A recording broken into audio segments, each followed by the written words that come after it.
Okay guys, so welcome to another unboxing. As you can see, some products again don't need a name, but this is the Apple Watch Series 3 LTE edition. The easiest way to tell whether it's the LTE edition is this bit here in red. That means it is LTE version. Now, these are quite hard to get hold of at the moment, but I managed to get myself one. I ordered it 2 days before it was due to be released, so I didn't order it on pre-order day.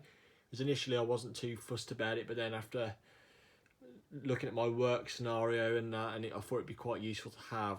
So I went with EE. This is not from Apple Direct, it's from EE, which, if you do not know, is the biggest cellular provider here in the United Kingdom.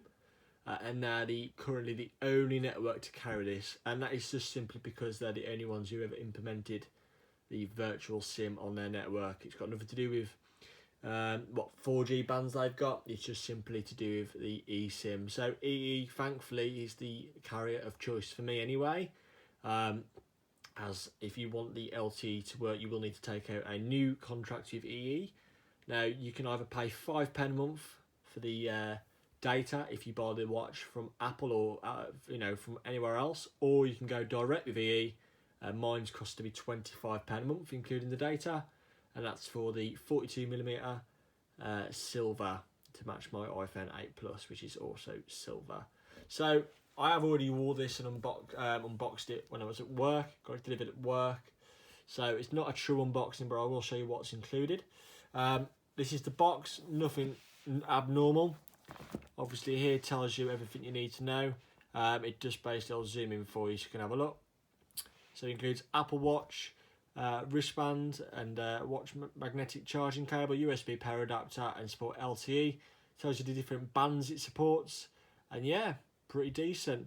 Loads of different device information there if you want to read it, but the only one I'm interested in is A, there is your barcode, and B, obviously you've got an IMEI number, as this is a SIM card device, so it is to be able to track, and a serial number just there, which obviously I have blurred out there.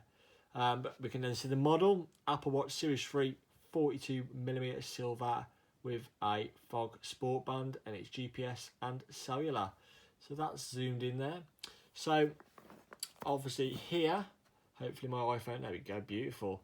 So we can tell it's the Apple Watch Cellular Edition, as there is a red dot on the crown, and there is silver aluminum, nothing on the other side. So classic slidey box, just going to hold it up there. Very satisfying. Designed in Apple in California. Now if we take this bit out first, here is a instruction guide. Very basic, but for the most part you just need your iPhone to set the most of it up, because it pairs to the Apple Watch.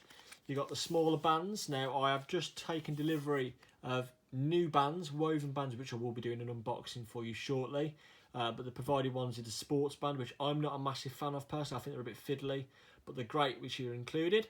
I will be getting the Milanese loop one at some point in the future, but there is the small version there.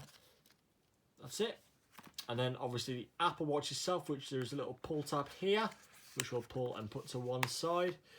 Here would go your magnetic charger. Now, compared to the Series 1, which I had, the charging cable is smaller. I think they've cut it from 2 meters to 1, which is a shame, but hey ho, that's how the world works. And as you can see, I've left this as it is, as I am using my MacBook Pro's power brick with a USB-C to A adapter. Doesn't charge well. It seems to charge it that little bit quicker, but for me it's more convenient, as I pretty much charge all of my devices off that.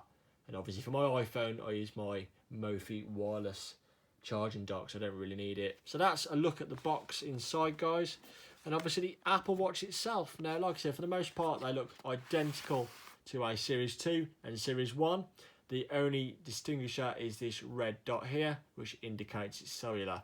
So I'm going to just boot it up just while I'm showing you around, as it does take a while to get going. Obviously you've got this sensor here. Now this senses your heart rate and stuff like that. Now this, the design itself, the body is identical in size, bar about 2 sheets of paper worth, which is the little hump on the back. Now I've wore this and it's absolutely no problem. Now you can see I've got the default bands on which come with it, which is the medium to large. and I use it on all the way on to number 1, so I've got quite small wrists. It tells you 42mm there. Obviously these two little tabs here, you push in and you slide the bands out, which I will be doing in a minute. And yeah, so far, obviously this shipped with WatchOS 4.0. There was an inherent bug on there, which will basically prevent, your iPhone, every wireless device network you've connected to with your iCloud account, so your iPhone, obviously the watch mirrors. So when it's talking to things like the cloud here in the UK, obviously to get onto the cloud you have to authenticate and just press connect now. Well, as this doesn't carry a browser mechanism, the bug was it was connecting to that Wi-Fi, but you weren't getting no internet connection, and it would stay on that Wi-Fi as it's the preferred method. Now, in order of this device, the preferences of this Apple Watch to talk to the world is it will talk to your phone first, it will then talk to known Wi-Fi locations, and then last but not least it will talk to cellular networks, because the battery does obviously take a hit if you're on cellular all the time. Now, I tested this yesterday. I left my phone at home and went to work. Now, I work in retail, so I have no wireless access at work. I used 1 bar of LTE all day and it was absolutely fine. Now, I've actually got my phone here, but obviously I've put it in airplane mode, so by default my watch is connected to my wireless. But if I was to turn the wireless off, this would then go to green bars to indicate the cellular connection is active. It does take about 10 seconds to acknowledge there's no wireless and then to switch over, but it does work pretty well. There you go, everything starts to come through. And yeah, guys, it's an absolutely awesome watch. Really recommended. And for me, one of the main reasons why I got this is where I work, I'm not allowed my phone on the shop floor. But obviously for various reasons, if there was something to happen at home and somebody needed to contact me and I wasn't in the cash office, my watch doesn't quite keep up to the Bluetooth range. Unfortunately, it dips in and out. So if I'm in the warehouse, my phone will switch to the cellular connection and I've always got access to the outside world. So for me, it's a given. It's a really useful bit of kit, and I wasn't a massive fan of the Series 1, and so far battery life has been superb. I've had this on my wrist since 5:30 this morning when I got up, which was 100%. We've just gone under 49%, and I have been using it on cellular for quite a good period of the day. So battery life is actually pretty impressive for me, considering it's using the LTE networks. So yeah, so far so good. Obviously, this is day 2.